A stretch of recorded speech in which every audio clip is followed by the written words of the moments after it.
Mary Poppins in the Park by P.L. Travers. Chapter 6. Hallowe'en. "Mary Poppins!" called Michael. "Wait for us!" "Wait," the wind echoed, whining round him. It was a dusky, gusty autumn evening. The clouds blew in and out of the sky, and in all the houses of Cherry Tree Lane the curtains blew in and out of the windows. Swish, swish, flap, flap. The park was tossing like a ship in a storm. Leaves and litter paper turned head over heels in the air. The trees groaned and waved their arms. The spray of the fountain was blown and scattered. Benches shivered. Swings were creaking. The lake water leapt into foamy waves. Nothing was still in the whole park as it bowed and shuddered under the wind. And through it all stalked Mary Poppins with not a hair out of place. Her neat blue coat with its silver buttons was neither creased nor ruffled, and the tulip sat on her hat so firmly that it might have been made of marble. Far behind her the children ran, splashing through drifts of leaves.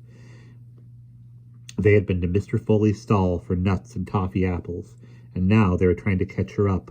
"Wait for us, Mary Poppins!" In front of her, on the long walk, the perambulator trundled. The wind whistled through the wheels, and the twins and Annabel clung together for fear of being blown overboard. Their tasseled caps were tossing wildly, and the rug was flapping loose like a flag. "Oh!" they squeaked like excited mice as a sudden gust tore it free and carried it away. Someone was coming down the path, bowling along like a tattered newspaper. "Help!" shrilled a familiar voice. "Something has blown right over my hat. I can't see where I'm going." It was Miss Lark out for her evening walk. Her two dogs bounded on ahead and behind her. The professor staggered with his hair standing on end. "Is that you, Mary Poppins?" she cried as she plucked the rug away from her face and flung it upon the perambulator. "What a dreadful night! Such a wild wind! I wonder you're not blown away."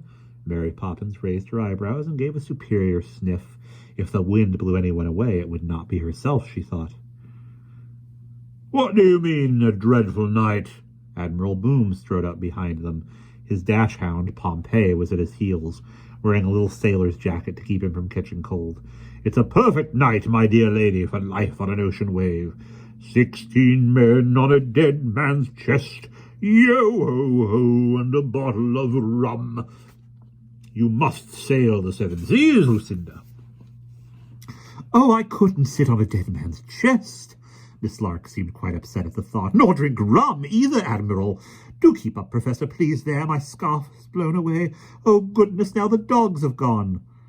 "Perhaps they've blown away too." The professor glanced up into a tree looking for Andrew and Willoughby. Then he peered short-sightedly down the walk. "Ah, here they come," he murmured vaguely. "How strange they look with only 2 legs." "2 legs?" said Miss Lark reproachfully. "How absent-minded you are, Professor. They aren't my darling precious dogs. They're only Jane and Michael." The Admiral whipped out his telescope and clapped it to his eye. "Ahoy there, shipmates!" he roared at the children. "Look!" shouted Michael, running up. I put up my hand to hold my cap, and the wind blew a leaf right into it." "And one into mine the same minute," Jane panted behind him.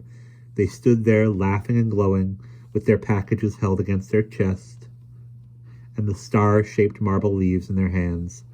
"Thank you," said Mary Poppins firmly, as she plunked the leaves from between their fingers and gave them a scrunching glance and popped them into her pockets.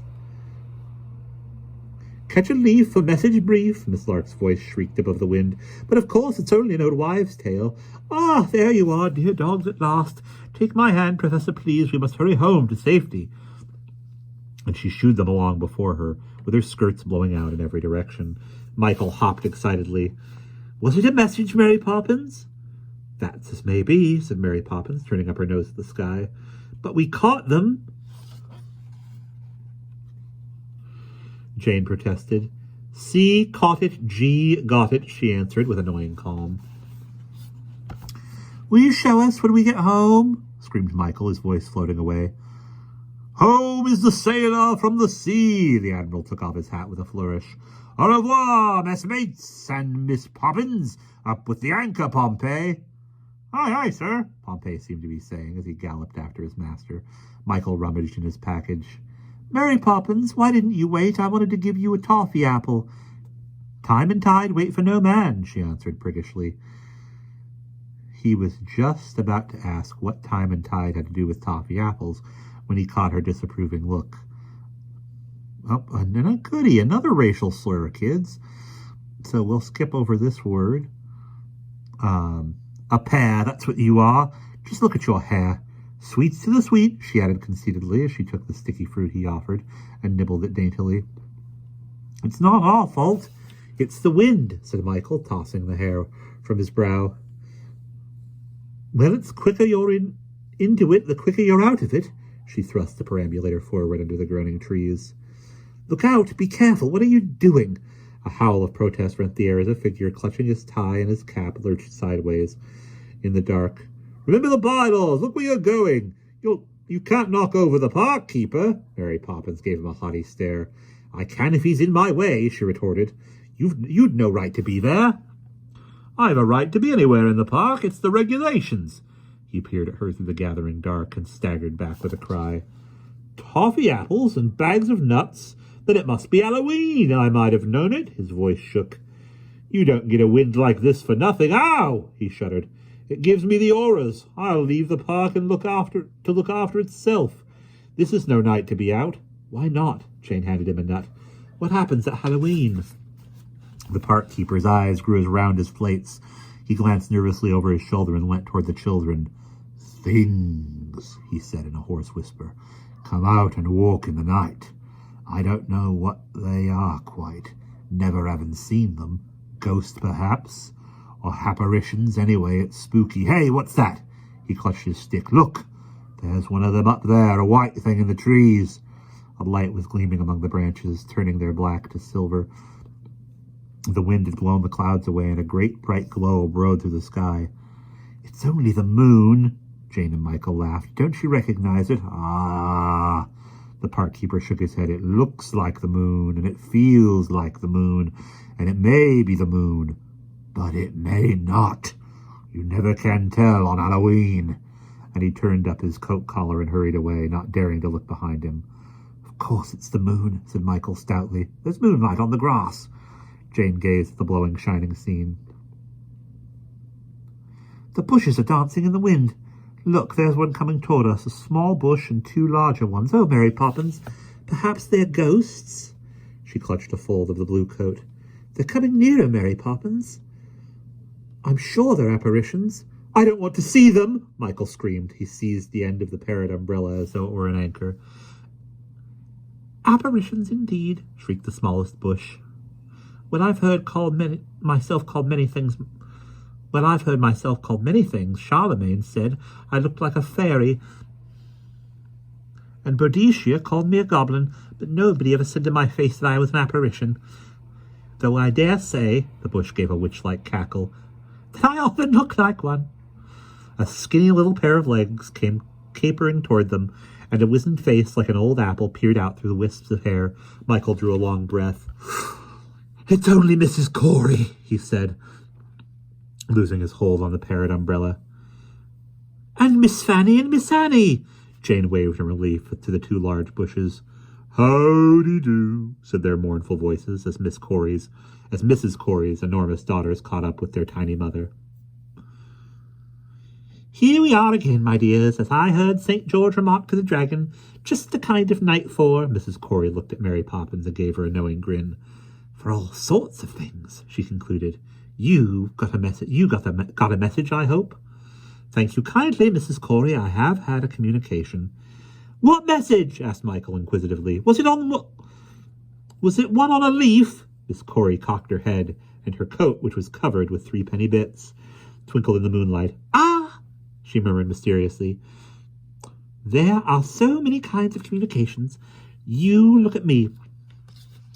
I look at you, and something passes between us. John O'Groats could send me a message simply by dropping an eyelid, and once, 500 years ago, Mother Goose handed me a feather. I knew exactly what it meant. Come to dinner, roast duck. And a tasty dish it must have been. But excuse me, Mrs. Corey, please, we must be getting home. This is no night for dawdling, as you will understand. Mary Poppins gave her a meaningful look. Quite right, Miss Poppins. Early to bed, early to rise makes a man healthy, wealthy, and now who was it first told me that? Robert Bruce? No, I've forgotten. See you later, said Fanny and Annie, waving to Jane and Michael. Later, said Jane, but we are going to bed. There you go, you galumphing giraffes. Can't you ever open your mouths without putting your feet into them?